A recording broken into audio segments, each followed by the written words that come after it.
Radiance above here. In this video, I'm outlining the core of the new free roleplay game I've been putting together. I've called it Entity.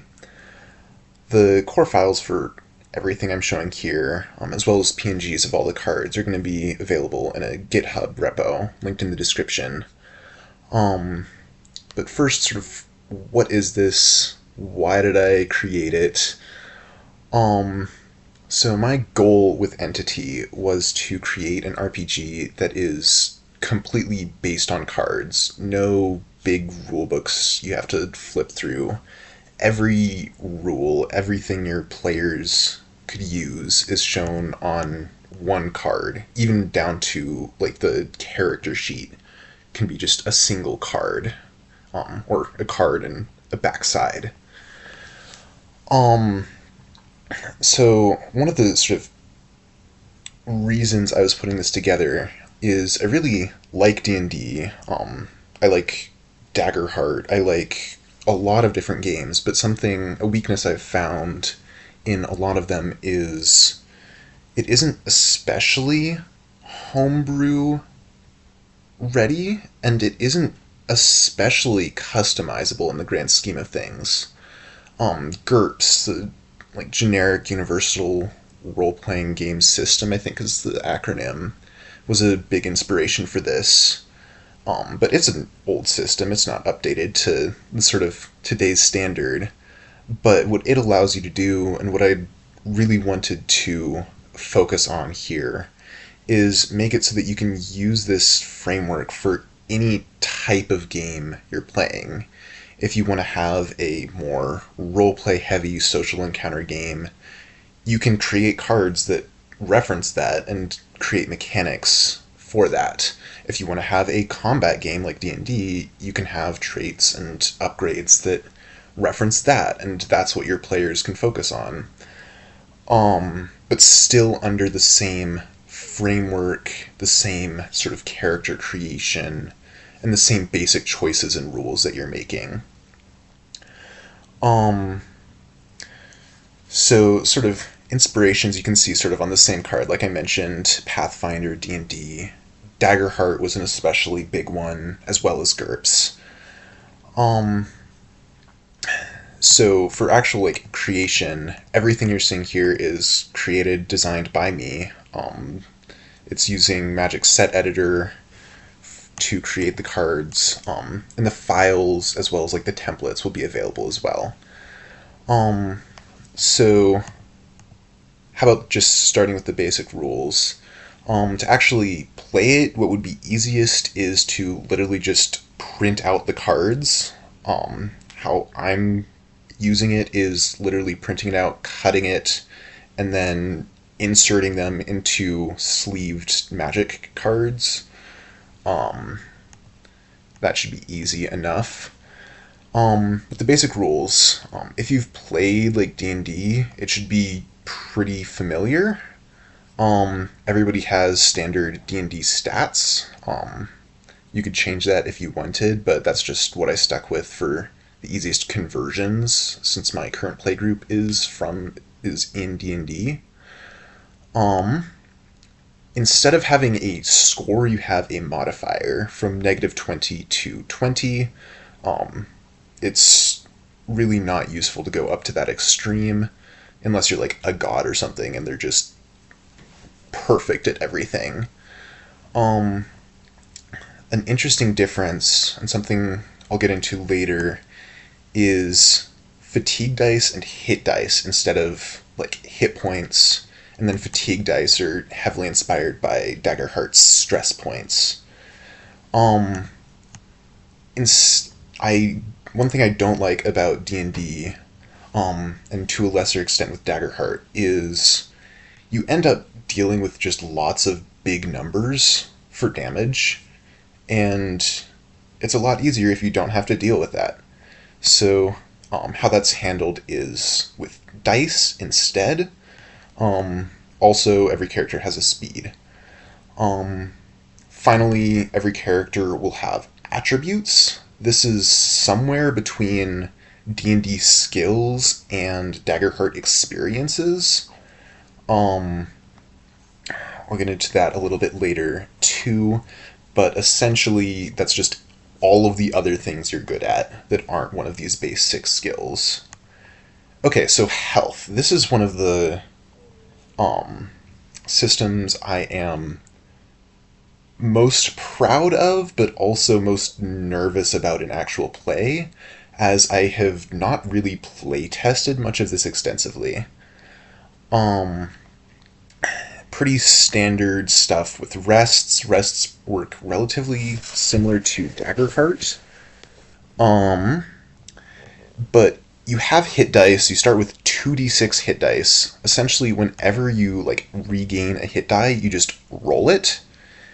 And then when you take damage, you look, is that damage larger than a face-up value of a hit die? If it is, you lose the hit die. If it's not, you re-roll it.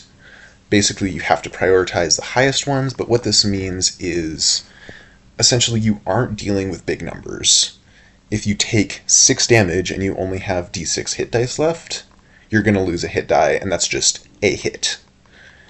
But it also lets you not really know how much longer you're going to last in combat, so creates tension, creates some randomness that I feel like isn't very inherent to the D&D sort of number goes down system of doing hit dice.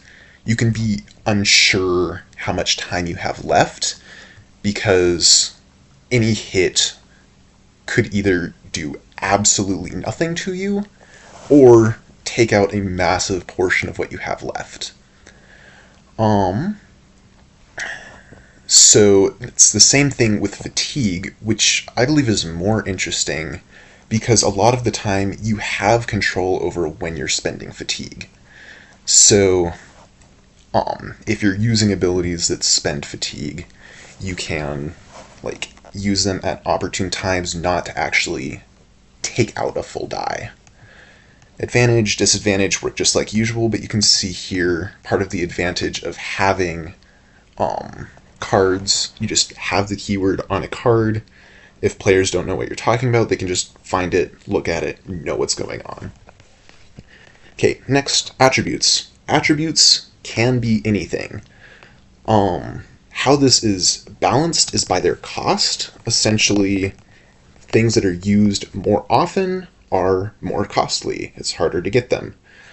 What this allows you to do, and I would encourage anyone using the system to do this, is change the costs depending on the type of campaign. If you're doing a social-heavy campaign, maybe deception and intimidation or insight are harder to get than acrobatics or athletics, and vice versa for a combat-oriented campaign where those social skills are less useful. Also, every attribute inherently has a statistic, which is what you roll with it. Basically, how I'm playing this is when you, as the GM, want to roll, you just do the base statistic or an attribute, and then this makes it very easy for the players to say, oh, can I use this obscure attribute here? Or if you just say the attribute, oh, this is automatically what I'm rolling for. Examples, these are pretty standard. You can see sort of the distribution. These are all the basic D&D stats. Checks, this should be pretty familiar. Basically, instead of 1d20 like in D&D, you use 2d20, more similar to Daggerheart. This just sort of flattens out the statistics, makes things not as extreme. Critical successes are basically if you succeed and you have a natural 20 in that success. So I feel that slightly balances the fact that you're going to get natural 20s more often, but it doesn't give you an automatic success. You're just very likely to succeed because you rolled a 20. Same with critical failures. You can still use sort of tier checks, which is like checking against a difficulty or contests. Those are pretty self-explanatory. Character creation, I have standard array or rolled stats. Speed of 5 meters per second basically is what that is. I've done everything here in metric, but it shouldn't be too hard to just use these abstractly. Or just straight up change the speed values. 2d6 hit dice, 2d6 fatigue dice, and then lots of upgrades. This is where sort of the modularity of this system comes in. You take 5 attribute upgrades, you can get 5 cost of traits, 5 cost of upgrades, 5 cost of items. There is no class system here. So those traits are basically just what you want to get. Those can be like what you'd say are like species or racial traits for D&D or Daggerheart. They can be class features, they can be magic and spellcasting. Upgrades are going to be essentially just statistics, attributes, speed, basic stuff, increasing your hit points. So those are like always useful, and you can see each one of them has a cost. So this is where the balancing comes in, and you can really change stuff up if certain things are more powerful, less powerful in your opinion, or at your table. Statistic upgrades increase a base statistic. Those are the most expensive one I've put together so far at 2. Everything else is just 1 and is essentially just an incremental increase in upgrades. Items, pretty self-explanatory. Again, single card has everything you need to know. You have slots. This is, again, customizable. Everything here can be changed if you don't like how it works. I've capped inventories at 10 mechanically useful items. You shouldn't really need too many more of that than that. Consumables are usually less costly. Experience and improvement. This is another thing I really like about this system, is you can do more incremental improvement with it than just leveling up after a certain number of sessions or after a certain number of XP. You can just give everyone 1 upgrade per session, and if they want to save that for something more expensive, then great. If they want to spend it now, like immediately, they can get just a little upgrade.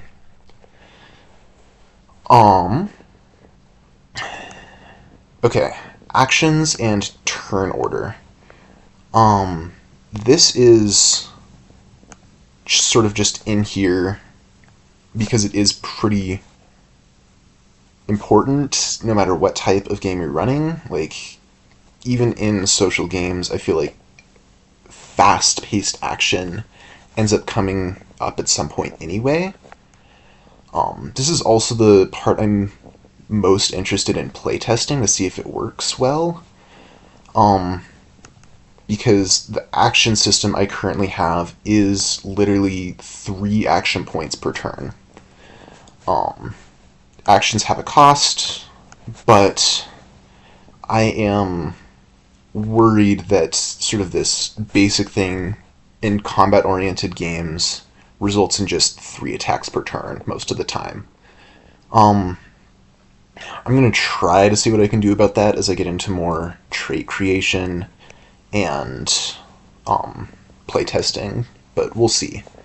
The other interesting thing here is I don't have specific turn order in the D&D sense or the Daggerheart sense where a player does their thing and then it goes to someone else.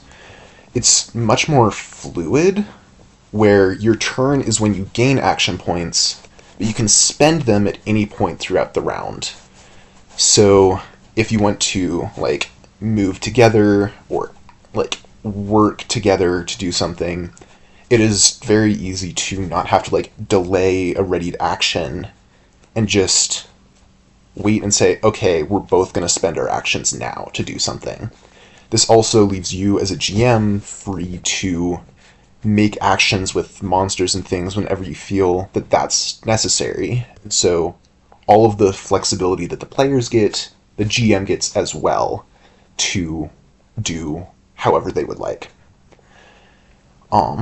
Actions, pretty standard. Attacks, instead of having like an AC, you have a hit modifier.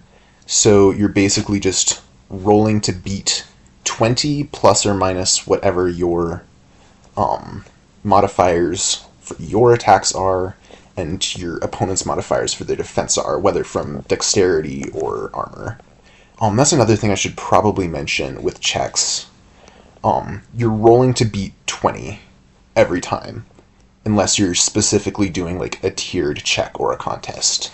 So you know what you're going for. You as a game master give them the modifier to determine the difficulty, so the players know everything going into it as they roll. If you don't like that, you could do like hidden modifiers, stuff like that, to keep stuff secret, but I think this is a pretty good foundation. Okay, wounds and player death. This is probably the most interesting and variable part of this. Whenever you lose your last hit die, basically drop to 0 hit points, instead of like going unconscious, death saves, or a death move, that sort of thing, you take a wound. So this is basically how just like accruing damage over time. Different severities are recovered at different times, and you basically roll randomly to determine which severity you take, with stuff getting worse the more wounds you've taken. So these can range from literally nothing happening to you to just sort of basic stuff. You can see here exhaustion increases the amount of fatigue you take. You can like take disadvantage until you spend an action point. But where this gets really interesting, to me at least, is in the much bigger sort of consequences, especially the permanent ones. So once your wounds are severe enough, you aren't going to be taking like temporary stuff that you can recover from. You might not die, but you might lose a hand and not be able to use that for the rest of your campaign.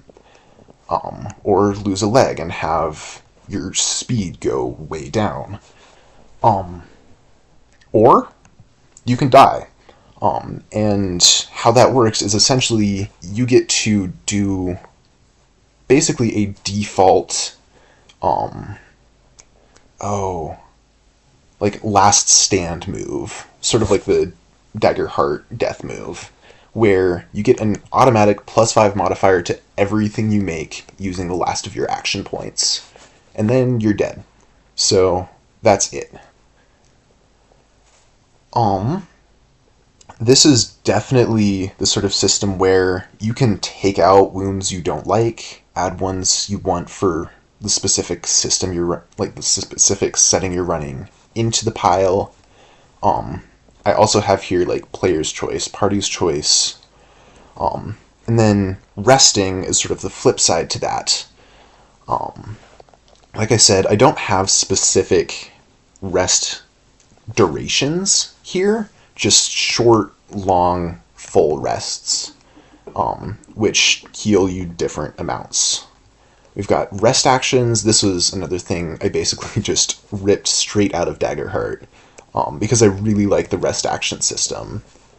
On a short rest, you get 1 rest action. Long rest, you get 3. Full rest is basically just any long period of downtime in a campaign, which gives you essentially as much recovery as you need. Healing gets you all your hit dice back, and if you're in a long rest, you can recover minor wounds. Recovering gets fatigue dice back, and can get rid of major wounds as well as minor wounds. You have the stand watch.